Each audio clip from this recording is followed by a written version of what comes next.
नमस्कार. Piles, fistula आणि fissure यामध्ये ऑपरेशन नंतर आराम मिळतो, परंतु काही पोस्ट ऑपरेटिव्ह केअर घेतल्याने हिलिंग फास्ट होते. चला पाहूया काही कराव्या आणि टाळाव्या लागणाऱ्या गोष्टी. सर्वप्रथम जे करायचं आहे ते शस्त्रक्रियेचा भाग स्वच्छ आणि कोरडा ठेवा. प्रत्येक शौचानंतर कोमट पाण्याने स्वच्छ धुवा आणि कोरड्या कापडाने पुसून घ्या. कडक साबण किंवा रसायनांचा वापर टाळा, यामुळे जंतू संसर्ग होऊ शकतो. सीट्स बाथ घ्या. 10 ते 15 मिनिट कोमट पाण्यामध्ये बसा, त्यामुळे अस्वस्थता कमी होईल. तुमच्या डॉक्टरांनी दिलेल्या औषधांचे नियमित सेवन करा, मग ती वेदनाशामक असो, अँटीबायोटिक्स असो किंवा स्टूल सॉफ्टनर असो. यामुळे तुमच्या बरे होण्याच्या प्रक्रियेत मदत होईल. आता टाळायच्या गोष्टी. शस्त्रक्रियेच्या ठिकाणी दबाव पडू नये म्हणून खूप हार्ड जागेवर बसणं टाळा.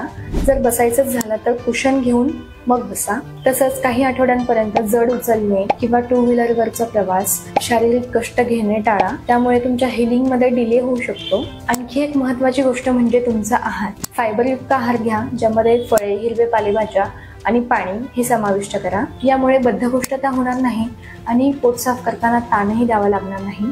त्यामुळे शस्त्रक्रियेचा भाग सुरक्षित राहील. लक्षात ठेवा, बरे होण्यास वेळ लागतो, त्यामुळे संयम ठेवा. जर तुम्हाला वाढलेली वेदना, सूज किंवा स्त्राव जाणवत असेल तर तुमच्या डॉक्टरांचा सल्ला घ्या. अधिक माहितीसाठी आमच्याशी संपर्क साधायला संकोच करू नका. धन्यवाद.